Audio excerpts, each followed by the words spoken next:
I think I have a stalker, but I don't know where to post this. This is a real let's not meet story. I, 22 female, moved in with my parents after breaking up with my extremely toxic boyfriend about 4 months ago in mid-December.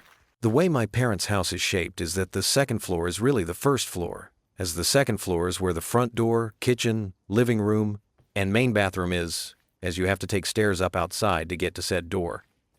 And there's no way to enter through the first floor, unless you go through the side gate into the back and through there. And while the backyard is gated off, there's a guest houses that could be used as an actual house. So my parents rent it out, and there's currently a middle-aged couple living back there with their son who's probably a teenager or young adult. I'm not certain because I don't see him a lot. Anyways, me and that family use the side gate the most. I use it because I get home late and I don't want to disturb my parents, and the family uses it because it's the only way to the guest house. Duh. Anyways, my bedroom is in the back of the house on the bottom floor. My blinds are some sort of wood instead of the usual plastic, and the bottom blind is broken, so it only faces straight and won't move no matter what you do. If you were to stand outside, you could see directly into my room. I have yet to buy curtains because I keep procrastinating. My bed is right beside my window because that's how it was when I moved in, and I have yet to move it because, again, procrastination. Anyways, about late January, a week after I moved in, I felt this weird feeling like I was being watched from my window. My mom said that it's probably because of the family who live back there. I made myself believe that and went on with my life. Now it's around Valentine's Day. I ride a bike to and from work. I work at a sit-down restaurant, so we were extremely busy on V-Day for obvious reasons. But after my shift, I discover that one of my bike tires are flat, so instead of riding my flat bike home, I walk there instead. As I'm walking, I feel eyes on me, but I see absolutely no one, but I take out my taser to be safe.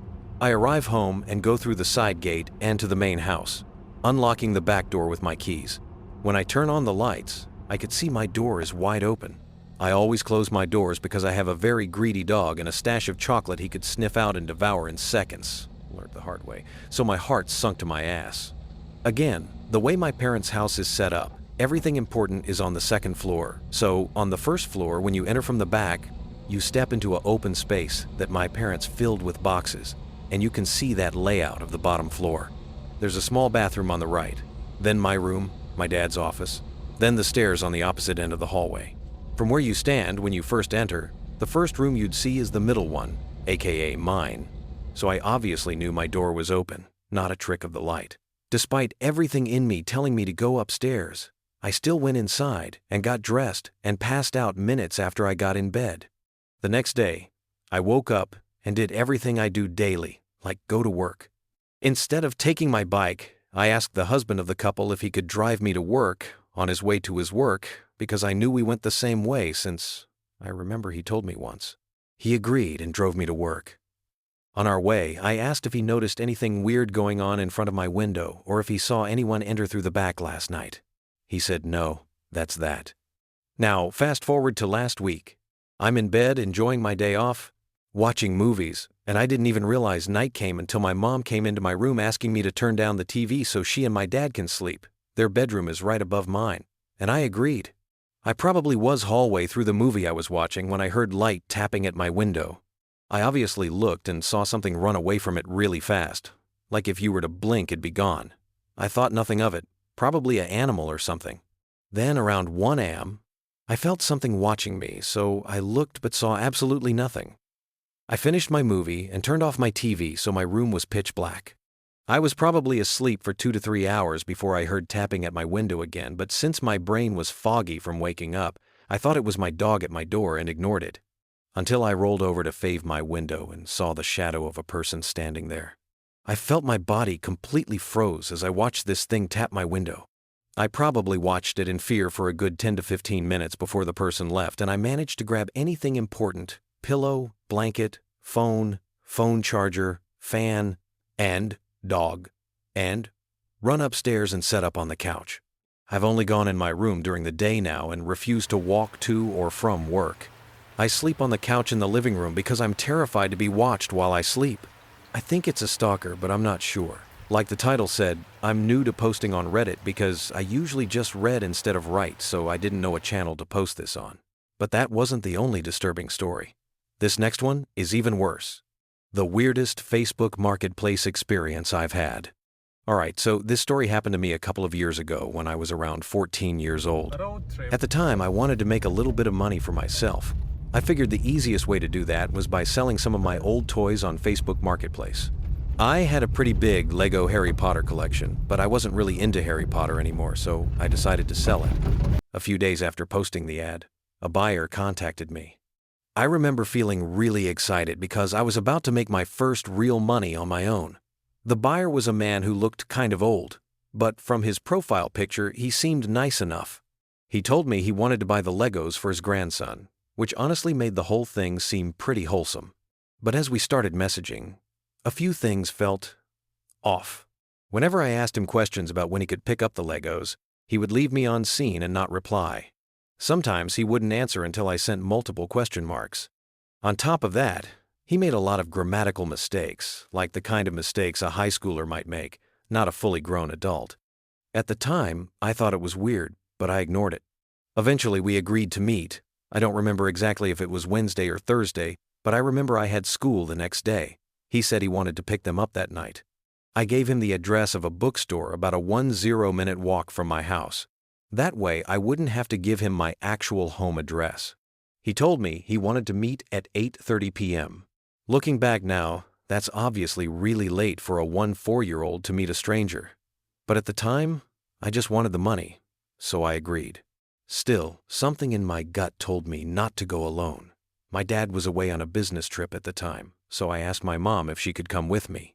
She immediately asked if I could reschedule the meeting with the man. I told her it would be fine and that the man seemed nice. Eventually, she agreed to come with me. We drove to the bookstore, but my mom didn't want the man to see our car. So she parked about 5 minutes away and we walked the rest of the way. I had the Lego pieces in my jacket pocket because I didn't want to carry them in my hands. As we were walking toward the bookstore, something immediately caught my attention. Standing in front of the store was a man. He looked middle-aged, maybe older, but right away I noticed something strange. He did not look like the man in the Facebook profile picture at all. The man in the profile picture had long gray hair, but this guy was skinny, had a buzz cut, and was wearing a sling bag across his chest. Before we crossed the street, my mom stopped me. She told me to text the man and say that I was already inside the bookstore.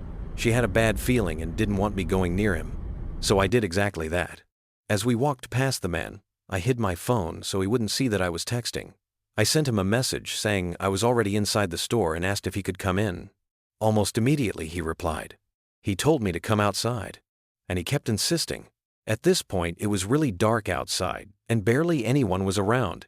The only reason I could even see him clearly was because of a streetlight nearby. I messaged him again and told him that I wasn't going outside. Even though I was actually walking away toward the car, I wanted him to think I was still inside the bookstore. Then he sent another message. He simply called me an idiot and added a laughing emoji. That message honestly freaked me out. It felt like he knew something was off. As soon as my mom and I got back to the car, we drove away. On the way home, she told me to delete my Marketplace account and block the man immediately. When we got home, I thanked my mom for coming with me. She hugged me and told me that I should never meet someone that late again. But the story doesn't end there. Around that same time, one of my friends was also selling Lego figures on Marketplace. He was a little older than me, maybe 16. I told him about the whole situation, but I never told him the name of the man. Halfway through my story, my friend suddenly said a name and asked, "Wait, was it this guy?" I was completely shocked. I asked him how he knew. Then he showed me screenshots of a conversation he had with a buyer. It was the same man. And he was telling my friend the exact same story, that he wanted to buy Lego figures for his grandson. My friend immediately messaged him and said someone had already bought the figures. That wasn't true, he just didn't want to deal with the guy anymore. After that, neither of us ever heard from the man again. I don't know what he's doing now, but my gut feeling tells me that whoever that man really was, he definitely wasn't trying to buy Legos for his grandson. What would you have done in this situation? Do you think this person was serious? Or just insane? Let me know in the comments. And if you want more real creepy stories like this, subscribe.